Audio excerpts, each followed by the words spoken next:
I'm coming down, Henry. No, I want to come up. I'll come up, Mr. All right, come on up. Okay, I'm coming up. Henry, there's a call for you. Okay, Jerry, it's a call for me. I'll get it. Oh.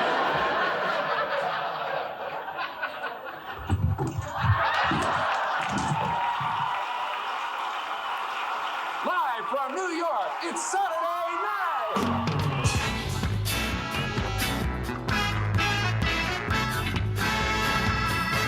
Hello and welcome to the Not Ready for Primetime Project. We're Gary Seath and Brad Robinson. And you're not.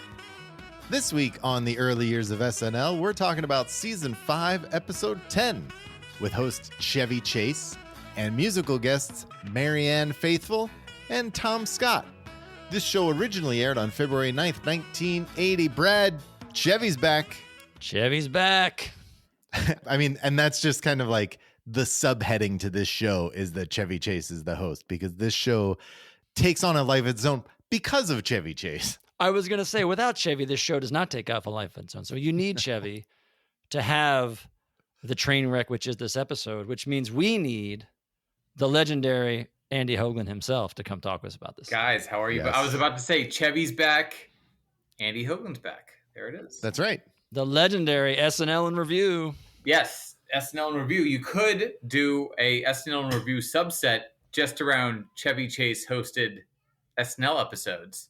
Or you could do like a special podcast offshoot of the Not Ready for Primetime Project just around Chevy. And you could trace the history of the show just via Chevy's returns. Yeah. That's a free idea, guys, by the way. Oh, You get on that I and let us assumed you were know. going to do it, No, Andy. I'm Yeah, not. that's your Oh. show. Oh. That's not me. That's not my destiny. But you guys, though, as you think about your own kind of existential future, now that the show is coming, this era of the show is coming to a close. Your Yes, future. it is. Indeed. Well, this show definitely has a life of its own. Chevy's back. Brad, he's got a lot going on. There's a lot which going brought him on. back, right? Yeah, I mean, 1980 will be a big year for old Cornelius Chase. He hasn't done a lot in the last couple of years. You know, Foul Play came out a couple of years ago. He's had two specials. One was decent. One was pretty shitty. He turned down Animal House.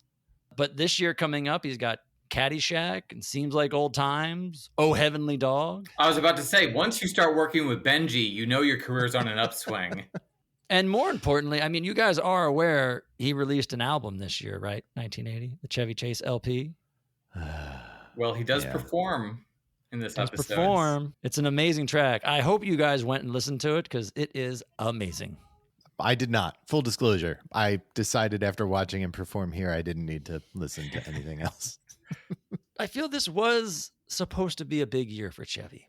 This is a very interesting artifact pre-Caddyshack. Like I kept thinking about the Bill and Chevy reunion and how it follows filming the famous scene, Mm-hmm. Caddyshack, right? And then, you know, the movie's obviously a huge hit, and this is an interesting footnote in that relationship.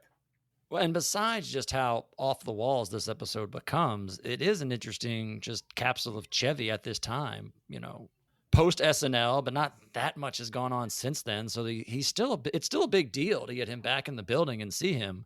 And it's not a surprise. I mean, of course he wanted to be on to push this amazing album he has coming out, but season 5, as we all know, not the strongest, not off to the greatest of beginning. So it's very easy to see them in the fall being like, we need to get Chevy when we come back from Christmas at some point and bring something to the show, Yeah.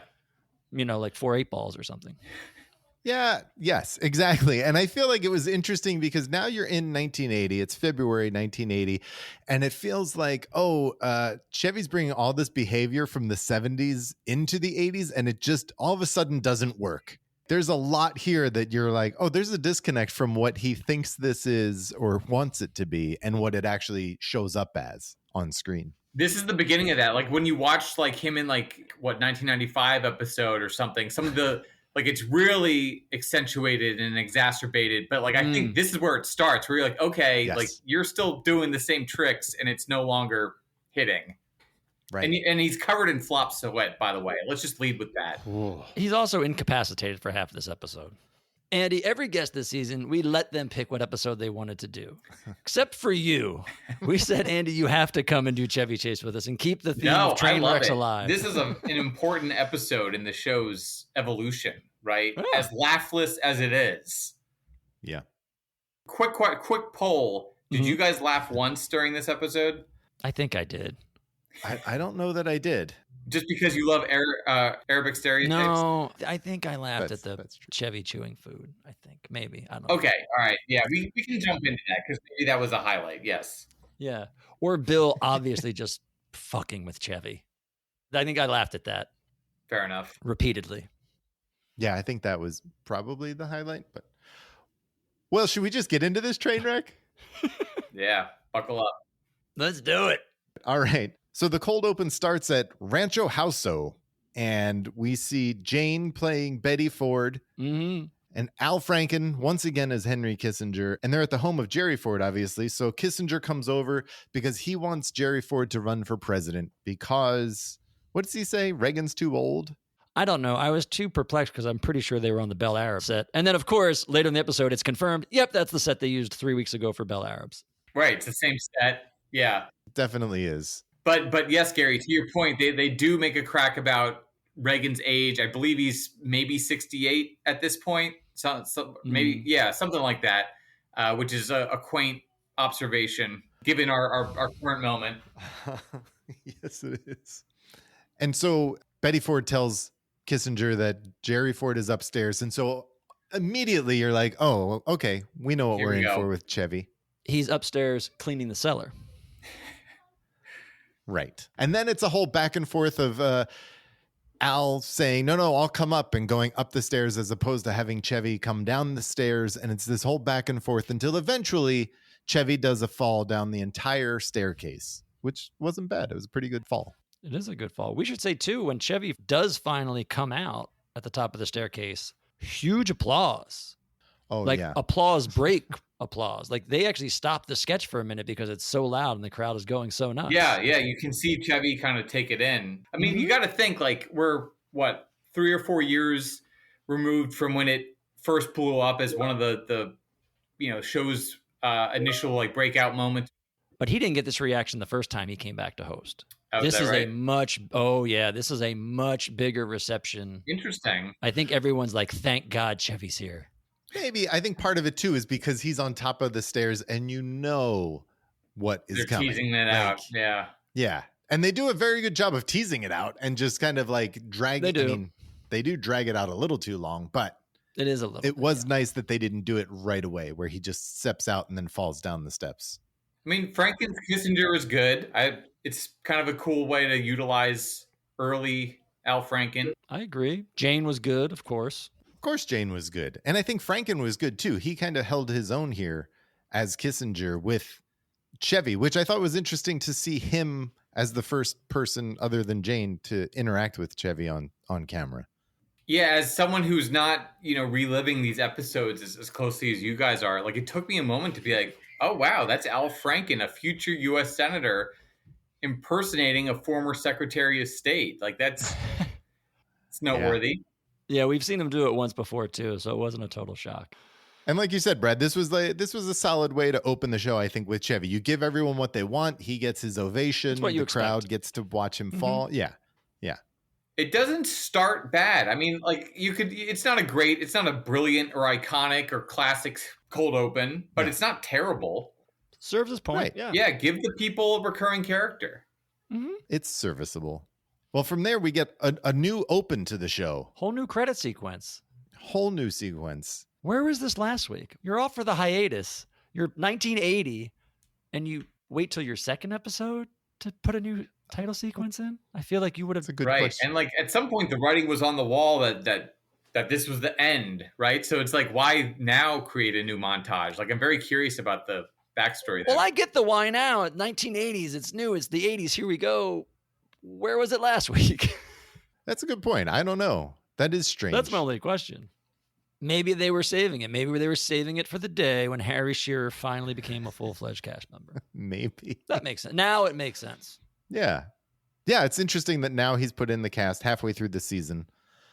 And this week's featured players, this is a game we get to play every week, Andy, where we get different people thrown in as featured players. This week, it's Peter Aykroyd, Tom Davis, Brian Doyle Murray, Al Franken, Don Novello, and Paul Schaefer. It's the legends. It's the dream team.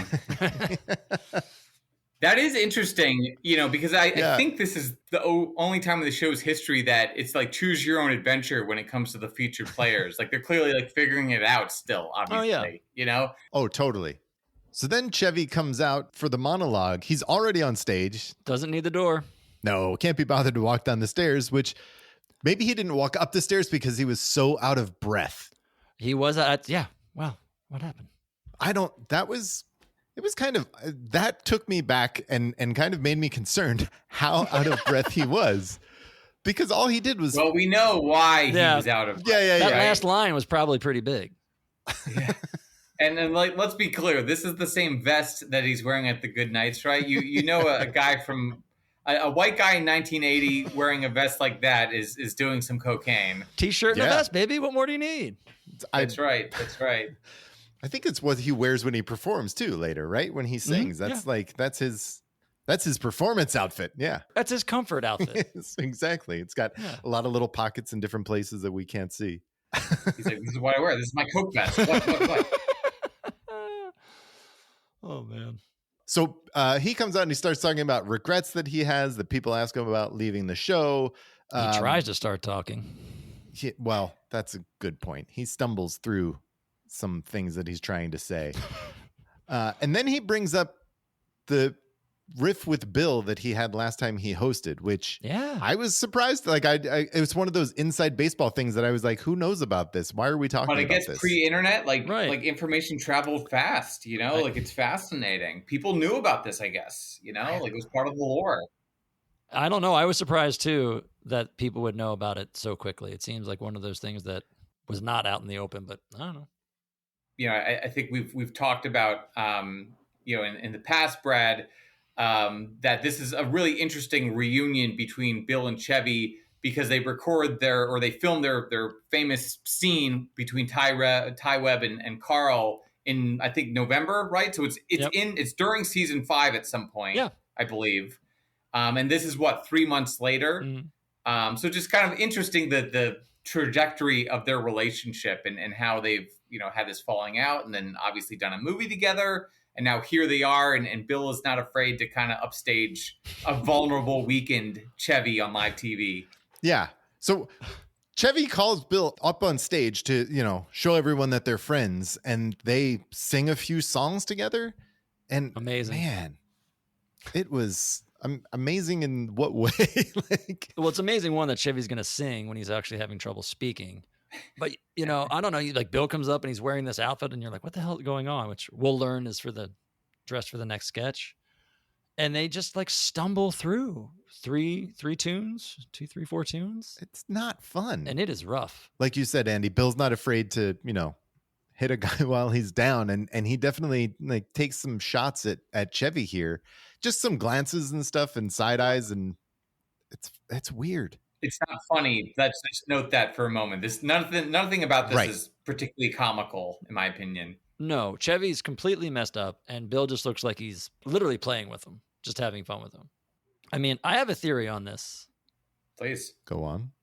My theory is this is not the monologue that was performed at the dress rehearsal. I feel like whatever they had written and planned for Chevy, he could not pull off.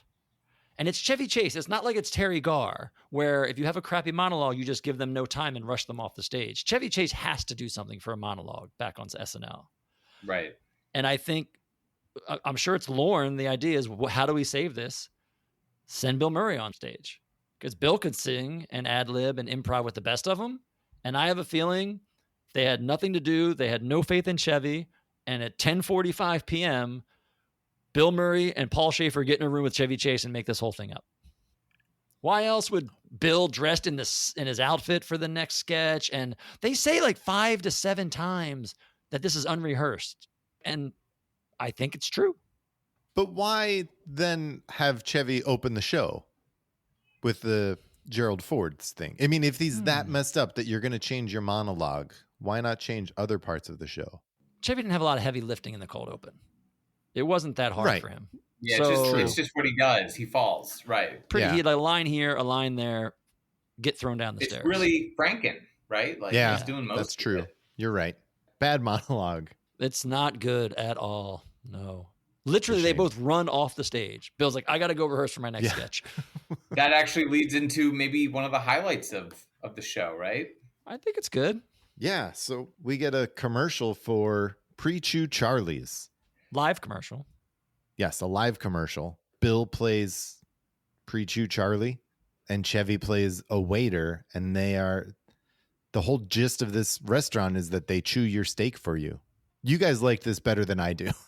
I mean, it's a funny concept. The sketch is funny. I mean, Chevy had nothing to do. He just walks out and brings out a couple plates, and then it's a bunch of people who they've had like surgery or they can't chew, they can't eat, so that all the food is soft. And then if you order the steak or you're old, like Brian Doyle Murray, they'll chew your steak for you. Yeah, I mean it's kind of a hacky, obvious premise for a TV sketch. It's like bringing out like a dog and just add something to live network comedy. So again, I wouldn't say that this belongs on anyone's SNL best of reel. Maybe Brian Doyle Murray, but it's for this episode. It's at least amusing to watch. Speaking of Brian Doyle Murray, how old is he in this episode? In real life? Yeah, in real life. I'd say he's 35. Like mid-30s? I was going to say that. Because they bring Brian Doyle Murray to play a guy in his 80s, and he's kind of convincing. Brian, he's got that face. He's got just that throw physique. some gray in his hair. Yeah. He plays an old guy. He's sitting next to Ruth Gordon, I think, and like it all played off well. People aged different back then. Ruth Gordon. It was the water. We should say this is a parody of an actual restaurant, Beefsteak Charlie's. It was a restaurant chain in New York City, and the guy, right? Yeah, and like the main guy kind of looks like Bill. He had a kind of big bushy handlebar mustache, and they would sing a song at the end about "You Get Spoiled." So it's a timely, like topical reference that people at the time probably got a lot better than we do now. Yeah. But did either of you? You must have noticed that Chevy had no idea what was going on when they sang that song at the end. Right. The commercial ends with Gilda and Lorraine come out and they sing the song, the theme song or whatever, with Chevy and Billy. And you can tell like Chevy does not know the words. He has no idea what's happening. And the capper to this sketch, I think, is supposed to be at the end, like the little exclamation point is Chevy's supposed to take the food back from Brian Doyle Murray and chew it again. And he has no idea. Do you notice Brian Doyle Murray's like hitting him in the gut with his hand to get the fork? Like Chevy's just completely gone. Yes. Yeah. Drugs are bad. Or are drugs good? Again, foreshadow to the musical performance that I want to discuss. No, they are not. No. Not in that instance. So Incorrect. I'm sorry, this podcast is not pro-drug? We are, but only when you Brad utilize is. them properly. Utilized in 70s manner, not in an 80s excess manner. Yeah, this is when it's like that moment in Boogie Nights when it's like the party stops, William H. Macy's gone crazy. Yes. Oh, our next sketch, we get another Bell Arabs sketch, which really, again, I was like, oh, if you just used the open to the TV show, that's it. That's all I needed. I did the same thing. I said, this theme song is worth however horrible this sketch is going to be. Disagree. Just show me the theme song and the open, and then let's move on. It should be like SCTV, where it's like you're just clicking through different TV. Like you could go from the commercial for Pre-Chew Charlie's to just like, and here's the beginning of this show, and then just move on. Yes. Because good Lord, I mean, again, coming in somewhat blind, this has not aged well. I will say. This one is not as bad in its offensiveness as the first one. So it's, again, Don Novello plays the father of this family. Bill plays the son. And Gilda plays the granny who we talked about this last time. I did laugh in the opening credits as Gilda as Granny. I thought it was funny. You see her like running when he shoots the crude. I laughed. It was funny. I'm going to own it. It was funny. All right. Oh, my. Chevy and Garrett are here as FBI agents setting up a sting in the house. So they set up a video camera in the statue that Bill was painting last time, the Venus de Milo statue. Oh, that's a nice thread. Yeah. I like continuity in sketches. Well, they give the episode a title. It's called The Bell Ab Scam. So they lead Right, in that yeah. they're doing the ab scam. Yeah. Yeah, right. He was it was interesting seeing Chevy and Garrett go back and forth here. Oh yeah, I agree. That was a sight to behold. Oh. Yeah. So they wire up the Venus de Milo, then they put a mic on a goat, a real live goat that Lorraine brings in. And then they disappear and hide because they're the FBI agents. And that's my initial thought was, I can't believe that Chevy has such a small part in this sketch. I know that he's all messed up and everything, but just I was surprised that he didn't play the congressman. So Tom Davis comes in playing a congressman who is accepting the bribe from Don Novello. It was just awkward to me that Chevy wouldn't have a larger part. I agree. Or maybe he at one point was supposed to play the congressman. Right. Do you think that Chevy would relinquish a bigger part if it was given to him at one point? He's not going to give it up. Probably not. Yeah, and then it's just a back and forth between Don Novello and Tom Davis, and he ups the bribe number and then eventually bribes Chevy. Yeah, that's what this sketch is. Though my wife was noting that, if people nowadays know American Hustle, this is a nice little reminder about how big a deal that real life moment was. Yeah, I mean, that was big news at the time, the ab scam scandal. And there's moments where I thought it was funny. I don't know. I like Jane. Jane and Miss Hathaway, of course, was brilliant again. She does that role pretty well. She does. And I like the line. They kind of get meta, which in a weird way they haven't done in this way before. But I think one of Don Novello's first lines when she's asking him, right, like, are you sure you're okay? Do you want to do this? And Don Novello says, what upsets me most is the use of non-Arabs playing the part of Arabs. Right. Yeah, I did think that was funny. That was like, it was a smart line. That was a good line. It was funny. Yes. Yeah. But other than that, it goes down. We got to watch Garrett and Chevy try to piece together a sting operation, and then Davis runs off, and then This is a rough start to the show. I don't know. I'll give you a fun postscript about the ab scam scandal. There was a film script written about this that Louis Malle was supposed to direct. Oh, really? So before American Hustle? Yeah, they wrote it the following year, 1981. The reason I bring it up, any idea who was supposed to star in it? I do not. That's fascinating. It was written for Belushi and Aykroyd.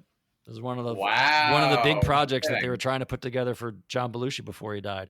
It's called Moon Over Miami, I think, or something like that. Good work on the research, Brad, as always. Thank you. Next, we get the musical performance that Andy cannot wait to talk about. Marianne Faithfull comes on and sings her new song, Broken English. That's an apt title. Yeah, I know that the legend around this performance was it's such a train wreck, right? And her voice is horrendous. It is. But, I thought, in the punk version of it, it's kind of like it doesn't matter if it's technically horrendous, like in the era of super polished pop performances and set pieces and stuff. I found this very refreshing, and I think it's it's very raw and authentic seeming. Like she was strung out on like procaine or whatever, right? Like there's been, I know she wrote a memoir that touches on this, and there's been like other biographies of her that talk about this episode of she flies into JFK and she gets picked up by, I think, John Belushi's chauffeur, right? Yeah. And then she hangs out with like Mick Jagger's ex, Anita Pallenberg, and is gone for hours. She's Mick Jagger's ex. She was Mick Jagger's ex. Oh, no, Anita, she's Keith Richards, right? Originally Brian Jones. And yes, then Keith Richards. you're totally right. Yeah, I hiccuped on that for a second. So, I know it was like this like urban legend of how much of a train wreck this was. But again, like watching it, I kind of enjoyed how, like, I thought they were good songs. And I thought that her voice added a layer that, you don't see that often. So that's my point of view. In an episode that is so bad and features, as we were saying before, a star who's trying to, in 1980, hold on to what made him so successful in the 70s, here is someone who is from the 60s and 70s who is on the upswing in a weird way, creatively, artistically. I found this performance to be very sad because of how beautiful Marianne Faithfull's voice was, and then Well, and then it becomes like she turns it around eventually and made some really beautiful music up until her death earlier this year. She just passed away. Earlier this year, yeah. But this performance I found to be really sad. And because, Andy, I hear what you're saying about like the punk scene and everything, but because she's Marianne Faithfull and wasn't a punk musician, she just became one because of the time and the guy that she was, I think, married to. She's married to the guitar player, right? Yeah, Bill. I forget his name. Yeah. That's the guy with the T-shirt in the back. Like I forget the guy's T-shirt that it's like I didn't do it or something. I don't know if you guys know what I'm talking about. The guy over her shoulder. Yeah, why'd you do it? Yeah, that was like one of the songs on that album, that Broken English album. Interesting. Yeah, I hear you, Andy. I think there's a very fine line to like what you're saying about the punk and the rawness of it, and I think she goes a little bit too far past that line. I mean, it's not that she has a bad voice. I mean, her voice is. Yeah, I mean, like a decade of partying is going to ruin your vocal cords. So she definitely sounds different than she did in the 60s. And it's just a different sound and it works. But the fact is, like, she can't hit notes. Like, her voice goes away at different points. Yeah. Right off the bat. The first line or two, it's not even like a cracking. Yeah. It's just like it disappears and is like a whisper. And so it's that aspect of it. Because this, the music's decent and it's kind of a cool. I don't like new wave. But it's like a good follow-up band, I'd say, after the B-52s, if you're trying to embrace this new sound that's kind of coming around everywhere. Yeah, or Blondie, right? Yeah, I just think if she had a voice, if she no argument. No, although like a part of me is like it's both. It is both a sign that we're at an end of an era, you know, and everyone just needs to chill out and detox a bit.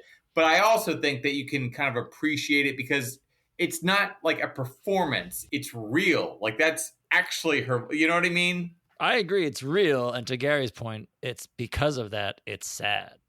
Yeah. Sad and beautiful. Agreed. Because she looks in bad shape. She just sounds horrible. And you're just like, you can tell she has no idea what's going on. And that's what's sad about it. Because it could have been a cool performance.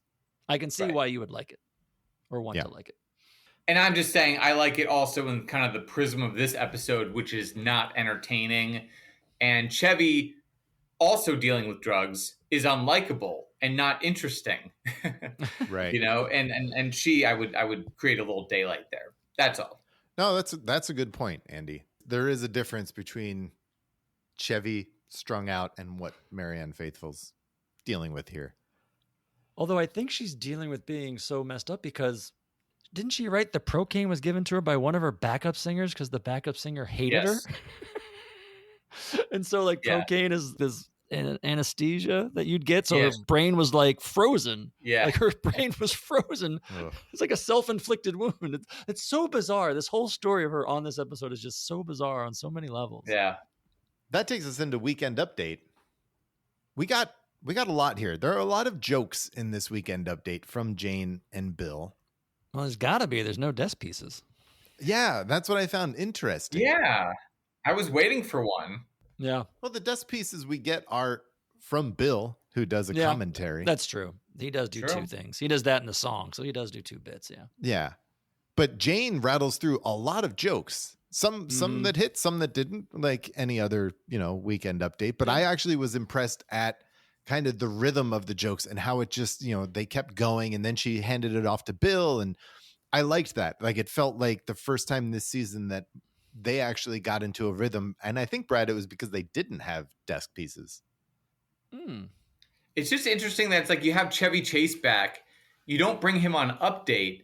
And to get around that, you just have Bill kind of keep holding the ball, like I guess it would have been awkward to have a correspondent who's not Chevy, right? So instead Bill is singing to like Abe Lincoln's Head and whatnot. Well, it's funny. They open up Weekend Update. You notice Bill and Jane are kind of talking to each other and they're laughing at each other. And part of me was like, I wonder if they're just talking about how Chevy couldn't handle doing Update. Like he probably wanted to do it. And they're like talking about like, could you believe if he was at this desk right now? There's no way he could do this. Right. You need to be in command. Yeah. Because we made a big deal. Last time he hosted, it was a big deal. He had to do Update. He had to kick Jane off Update and get on the desk. Right. Maybe that's part of it too. But I agree, Gary. They have a really great back and forth. And while the jokes might not have been all that great funny-wise. What I really appreciated was they let the jokes just score on their own, whether or not, like they weren't hamming it up as Correct. say they might do in recent years where let's be jokey and crack each other and break. And that's where the jokes are. Like they're allowing the jokes to be the jokes. If they're funny, they're funny. If they're not, they're not. And their interplay kind of really helped that shine. And I did appreciate that. Feels like Herb Sargent had a good week. He was on it. I did enjoy Bill's commentary on drafting women. I thought that was funny. It's really funny. And I thought it was very Bill. President Carter has proposed the drafting of women, and everybody's all worked up about it. Personally, I don't see what they're complaining about. Women in the armed forces could be the best thing that ever happened to this country. Let's say we have a war with Russia and the women fight. If we win, that's okay. And if we lose, we can say to the Russians, wow, you beat a bunch of girls. You must be really proud of yourselves. You Russians are real tough guys, yeah. Can you imagine how embarrassed the Russians would be? The same holds true for weapons. Why give weapons to our soldiers? If we win without them, fine. And if we lose, we can say, oh, so you beat us. We didn't even have any weapons. What do you want? Big deal. If you ask me, the best defense our country could have would be an army of poorly equipped, untrained, unarmed women. That way, either we would win the war or we make the Russians look like incredible jerks. And isn't that what it's all about anyway? That's my opinion. I'm Bill Murray, and my girlfriend's going. Okay? You know, for a Chevy Chase hosted episode, this really is a Bill Murray showcase. Yeah. Season 5, my friend. But especially Weekend Update. Yeah, that's true. Yeah. Right, because he does that commentary. Jane does a Walter Cronkite bit, which I thought was a little bit more funny after the First Love short film we saw a little bit. That was funny again. Yeah. I agree. And then we do another one of those Bill Murray birthday songs at the Weekend Update desk bit again, which was fun. Yeah, it's like short and sweet. Like it's not a long update, especially from what I recall. It's like we'll do update and move on. Yeah, it was actually a decent Weekend Update, especially with not having any guest correspondence. I think they held their own fairly well. Yeah. I like the end too. The end of that birthday bit where Bill starts diverging, going on, and Jane's like, "Get back!" and like gets him back on track. Yeah. They had a really good time together. Yes, it was nice and contained. Mm-hmm. It's a good word. Which they must have been pacing themselves for the next 2 sketches, which are like, God, very padded and flabby. So this has been a theme this year, Andy. In season 5, you have the one huge sketch every week. And earlier in the season, it was usually the first sketch after the monologue. And lately, it's been the first sketch after update. Yeah. And man, this week, it's You Can't Win, the game show, hosted by Chevy as Dick Baxter. And it starts on the audience. Why? And this whole thing is a why. Like, there's a lot of whys in this. You can't win is kind of the message to us as the audience. Exactly. Well, we said it earlier on. The episode doesn't start that bad. It's like, okay, cold open works, the monologues, whatever, but this is the moment. This is the sketch everybody points to. This is the moment where this episode just takes a turn and never comes back. Agreed. Well said. Starting with the fact that for some reason, Gary, you waste, 2 minutes of the audience and you call the audience members out of the audience and you have to wait for them to run down out of the stands onto the set to get into the actual sketch. And then Bill is late. He had to run from the upper deck. Of course he's late. Yeah. And that, I think, Brad, at one point could have been a vehicle for Chevy to do something fun while he's waiting, but 100%. That is not tonight. We're stuck with an awkward pause where Chevy doesn't know what to do before they show up. He doesn't know what to say. Right. This is another one where this sketch was so bad in dress. This was written by Matt Newman, and he's talked about this where it went over, like I think he said 3 or 4 minutes over in dress. And instead of cutting anything, they said, no, just give Chevy his lines because he couldn't read the lines. Did you notice the huge stack of cards in his hands? He literally has the script in his hands to try to read it. He does not know what to say. I agree, Gary. That was a perfect spot. Let Chevy ad-lib, have fun, do something. He didn't know what to do. Right. No, it was interesting to see him just reading off the cards at points, like not even pretending that he's not reading off the card verbatim. No, I thought you were going to say interesting watching him flail, because that's what it felt like. You were just watching him flail. Yeah. Yeah. And man, there's so much I don't want to talk about. I did enjoy Don Pardo reading off the prizes, as you know, Don Pardo does. That was like the only professional thing in this entire sketch was Don Pardo. And that was funny. I mean, you lost in all the other stuff, but it's like a showcase showdown, and it starts with a pack of gum, and then it moves to a trip to Paris and a yacht and a car. It's like, it's so funny that this like, $600,000 showcase starts with a pack of gum. Yeah. But you miss it because you just had to sit through and watch Chevy and Garrett try to talk to each other. Yeah, and the whole thing is You Can't Win is the name of the show, and so Lorraine has to find a certain coin out of a giant pot of gold. Bill has to spin the Wheel of Fortune, which looked like a prop that wasn't finished. Or a combination of two props, because it's a wheel, and in the middle there's one of those like combination lock that you had to pick your number for. So I was like, oh. But again, they're both funny gags. Like, you answer simple questions to get to the next round of impossible things you can't win. And Lorraine has to literally find, like you mentioned, a gold coin in a bucket of gold coins. Right. And then Bill has to pick a number between 0 and 1,500 and then spin the wheel to see if it lands on your number. Like, it's so ridiculous and absurd. It should be funny. And again, Chevy is sweating like he just stepped out of a sauna. Oh my, this is where it's bad. Multiple times this sketch, he does a wipe and like flop to the ground. That's how bad it is. Bill even mentions it and calls him on it when it's just the two of them at one point. Yeah, there's that instance. That's why I said, like, Bill's kind of messing with him this whole episode. There's that point where he's trying to calm down, relax, take a minute, and Bill says something like, "You look a little jumpy yourself." Yeah. Yeah. Bill's just messing with him the whole time. Right. You seem kind of nervous. How you feeling? Kind of quiet. I just can't believe that I'm here. I've never been on television before. Well, just relax. You might be in Paris soon if you get lucky and beat the Wheel of Fortune. And here's how the Wheel of Fortune works, Woody. I'm going to spin the Wheel of Fortune this way. Once I've spun it, you spend all my money. Now, I'm just kidding you, Woody. I want to loosen you up a little bit and relax you, okay? I want you to pick a number. I know you're a wreck. I want you to pick a number. Any number between one and... You're a little jumpy yourself. Come on now, cut it out. Pick a number between 1 and 1,500. Go ahead, any number. How about old Lucky 71? 71, I'm gonna lock that in for you. 71, spin the wheel and good luck. Do you guys know how long this sketch was? Eternity. How long? 12? 13. Okay. 13 Yeah. plus. Like, how could they do that to Chevy? Like, that's just like being mean, you know? Yeah. Multiple times in this sketch I wrote down. At one point, I'm like, another long sketch, huh? And then they go, before they do Garrett, and like, now there's a third round? Oh my God. Yeah. I was surprised that it just kept going and going and going. Garrett had to guess who was in the mystery booth, which was kind of funny because there's like no clues or whatever. And Anyone in the world that the audience Yes. would know. Again, funny gag. Could be funny. yeah.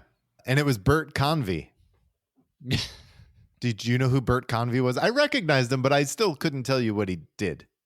I recognized him, and then I looked it up and I remembered where from Win, Lose, or Draw in the 80s. Oh, okay. Yeah, his legacy has not lived on for folks in 2025, I don't think, unless you're really into game shows.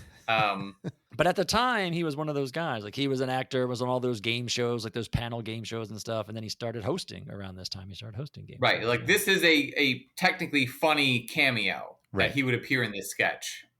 Yeah. Well, Matt Newman has said, you mentioned Gary, like Mick Jagger earlier, when they came up with this sketch the first time, that Lauren wanted to use Mick in the box because he was around, and that was the original proposal, I think. And Matt Newman, he said, no, like they want to get somebody off the wall. Like you could see Mick being on the show, and they're like, who makes 0 sense to be on this show that you're like, what are they doing there?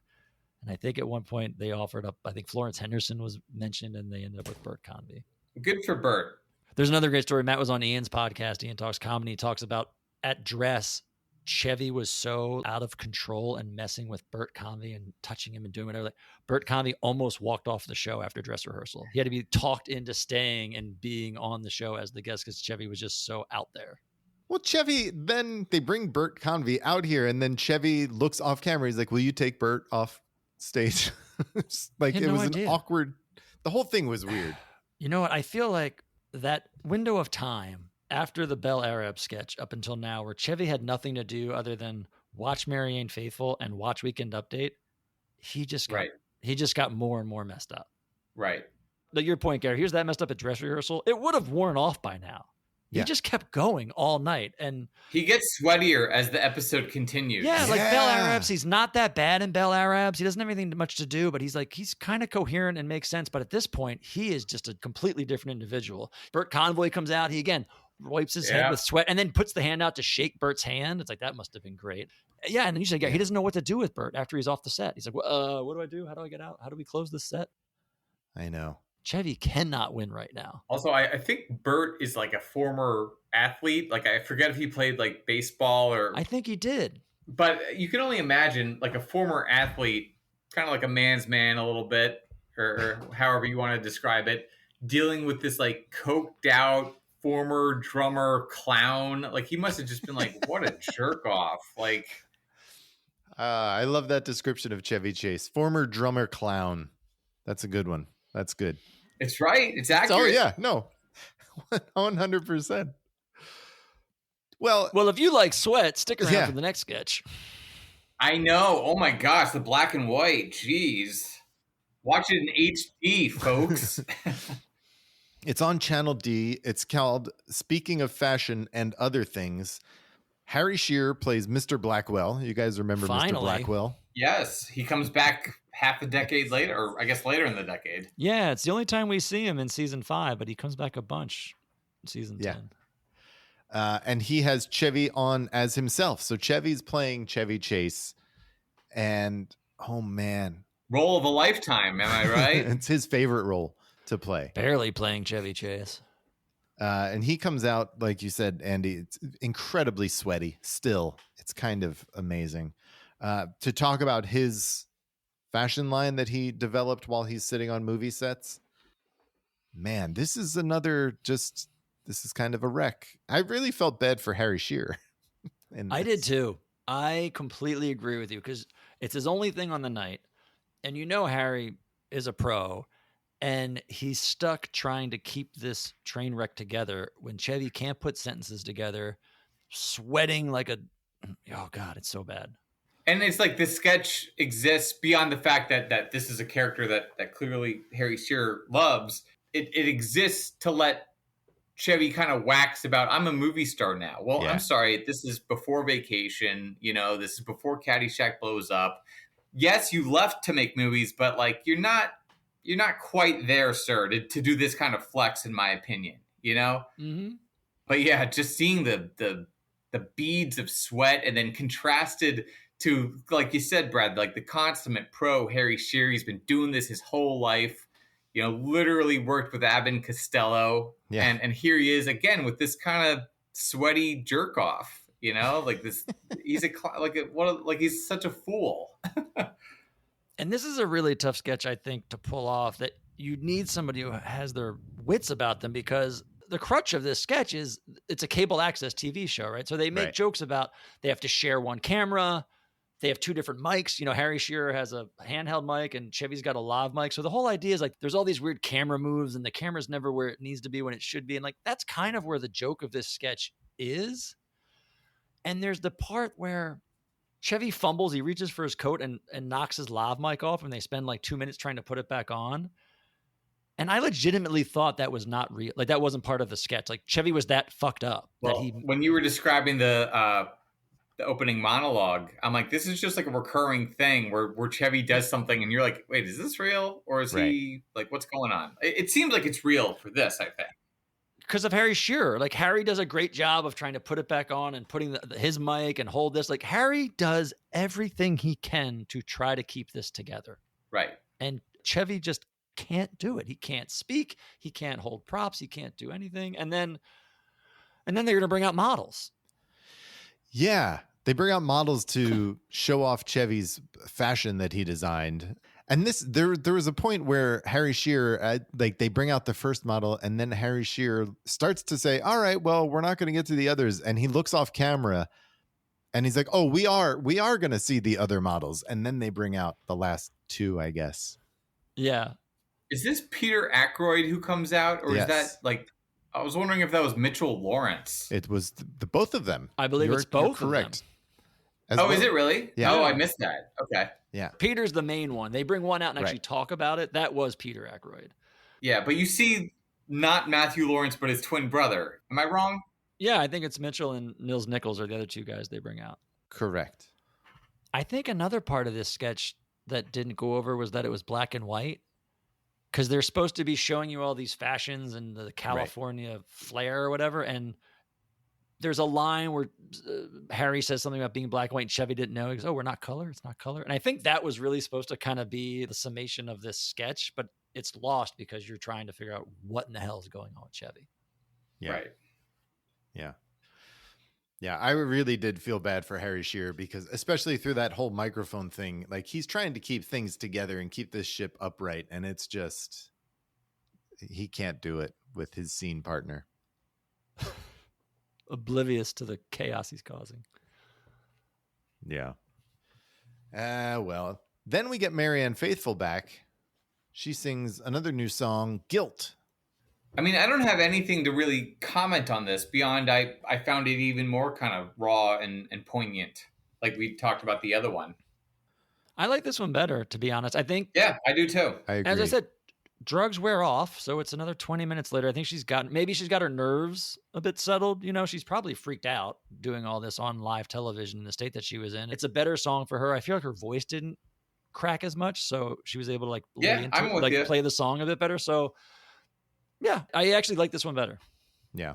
For this episode, it's one of the highlights, easily. Better than like the food chewing thing.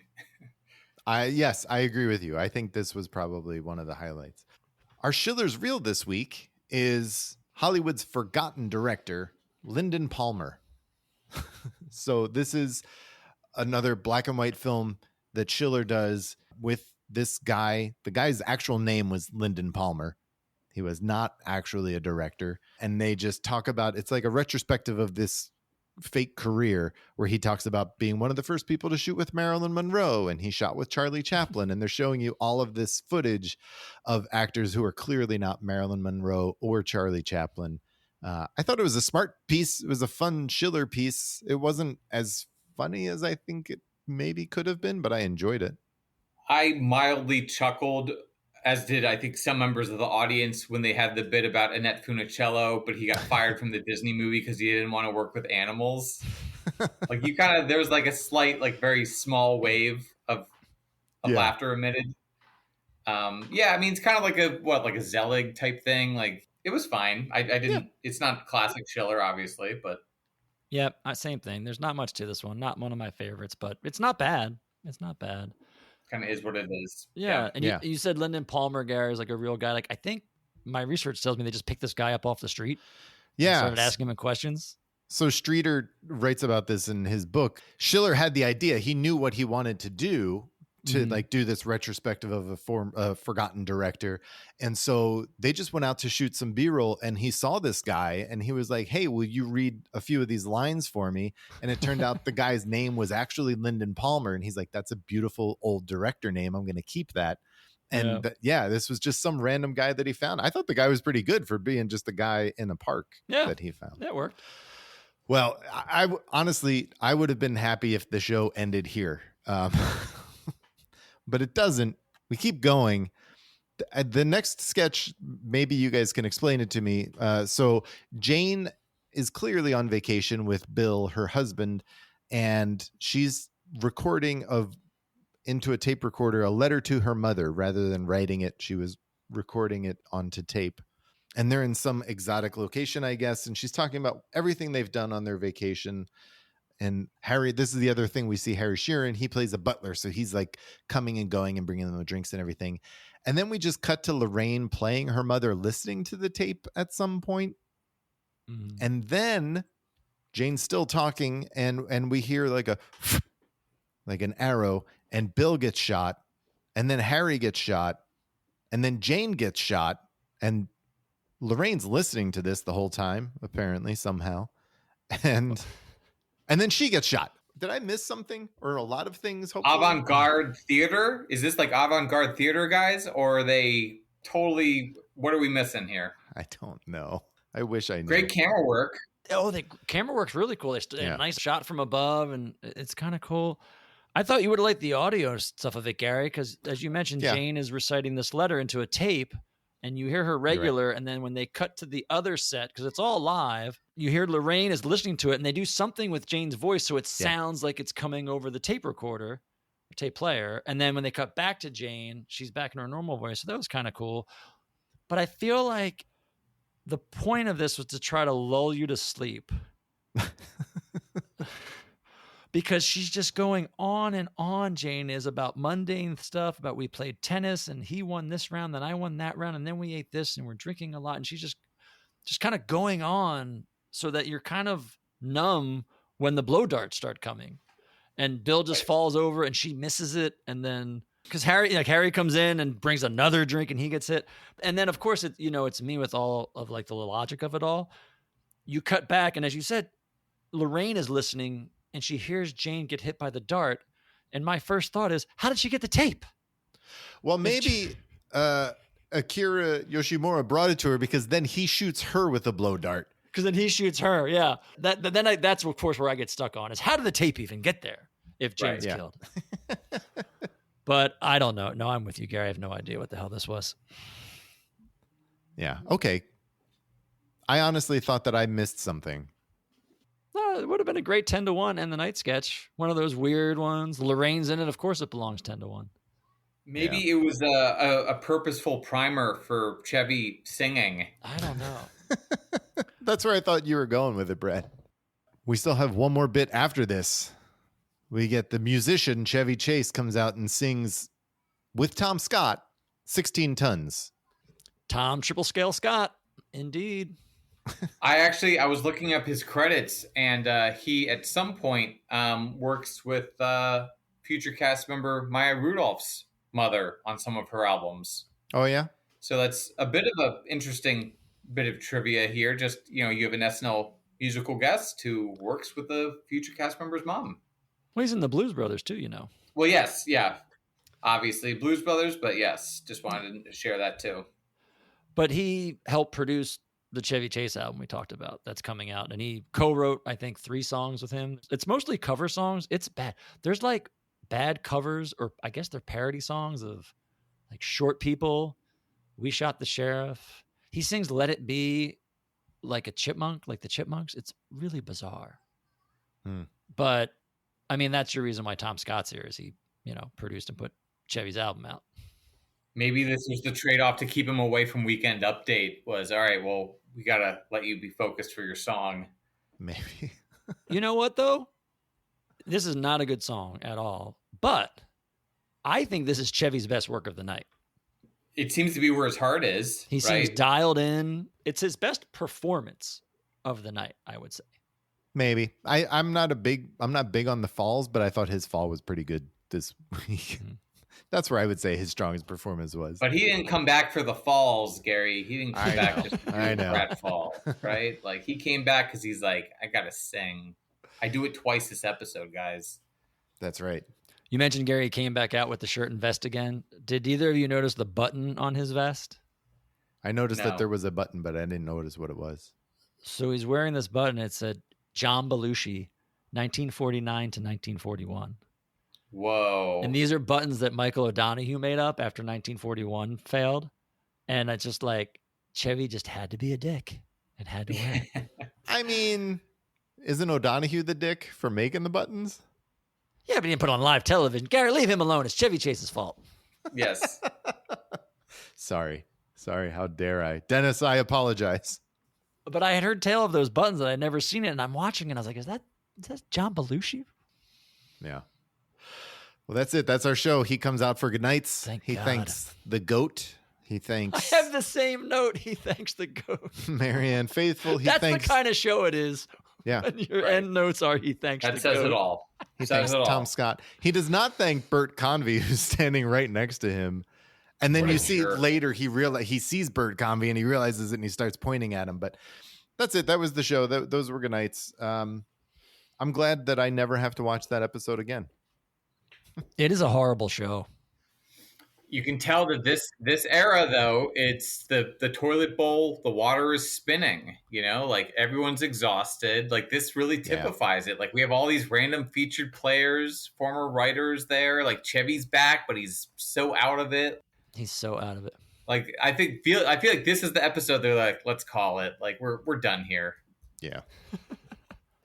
I bet you Chevy tried to do Weekend Update and Bill Murray was like, no, not going to happen. No thanks. This is my show. This is mine. No, see ya. I could see that. Good for Bill.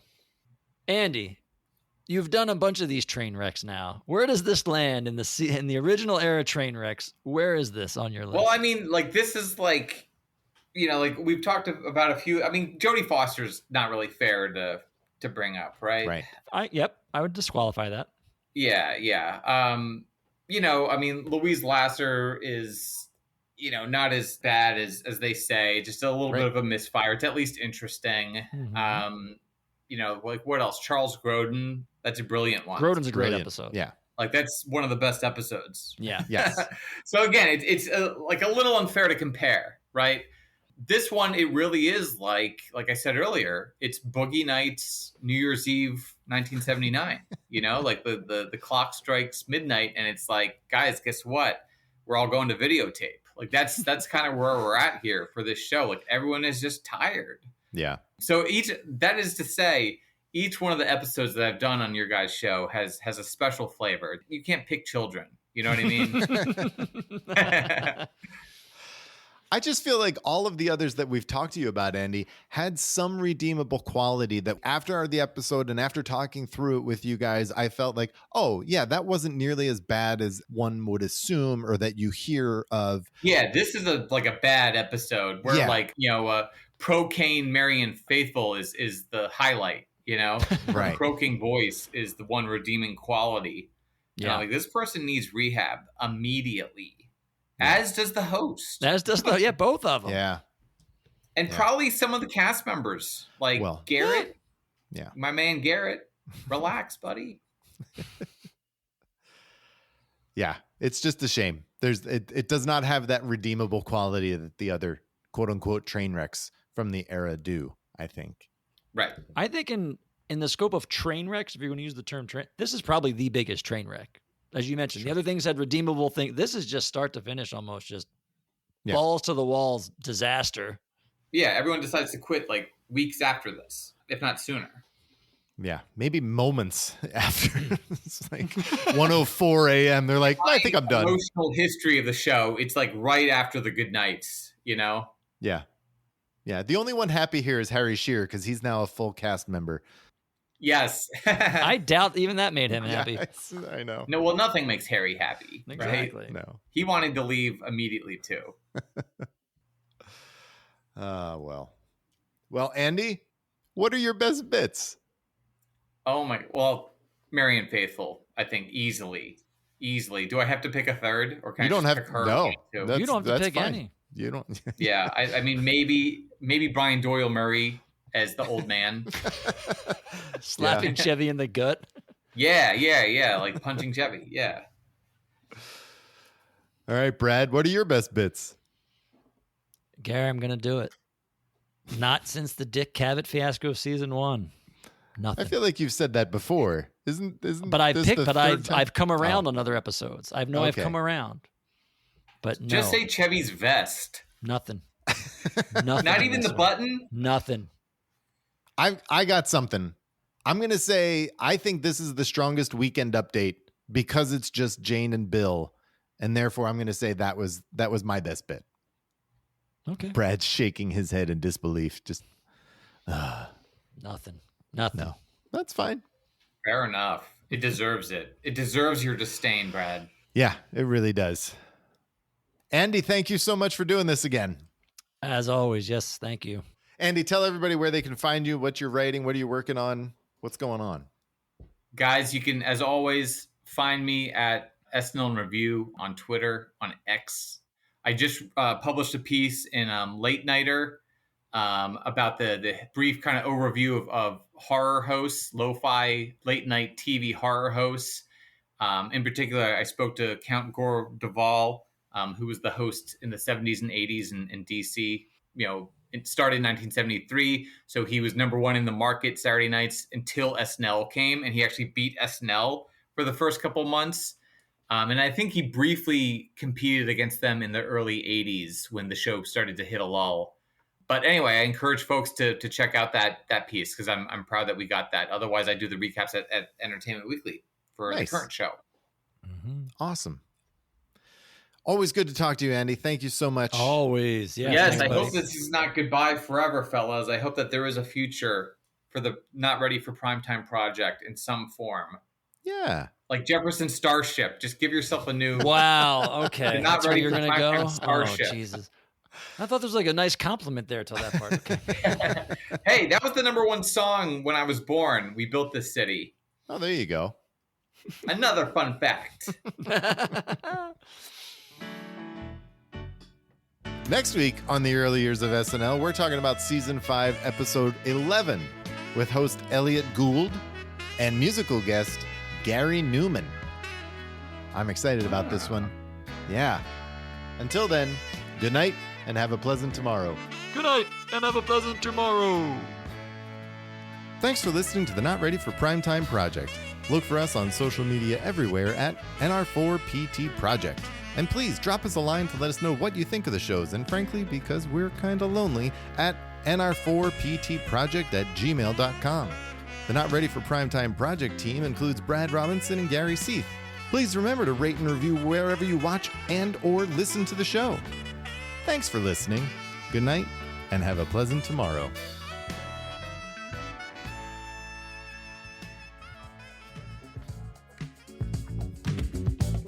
Well, hip, a diggity dog, and a bippity boppity boo. Zippity doo dah, cuckoo cachoo, diggy kiddly divey too. Rudy, kazooty, tutti fruity, all Rudy. Skip, skip, skip to my loo. Sock it to me, ziggity boom. I wop bop a loo, I'm talking to you. Well, welcome, Jim, you're in the house of Slim, and I'm happy to say that's me. Dig, the party don't stop if you wanna bop. I got uppers, downers, LSD. Don't be low, have a blow, a little get up and go. Joe, have yourself a little freeze. A toot for the snoot if you wanna go the route. I got grams, quarters, I got OZs. Hey, step in the back, Jack, join the crowd. I know you'll enjoy the fun. Everyone's wired and the music's loud. If you wanna break the ice, here's a one-on-one. Hey, look who... Brad, why do you do this? Do you do this to hurt us?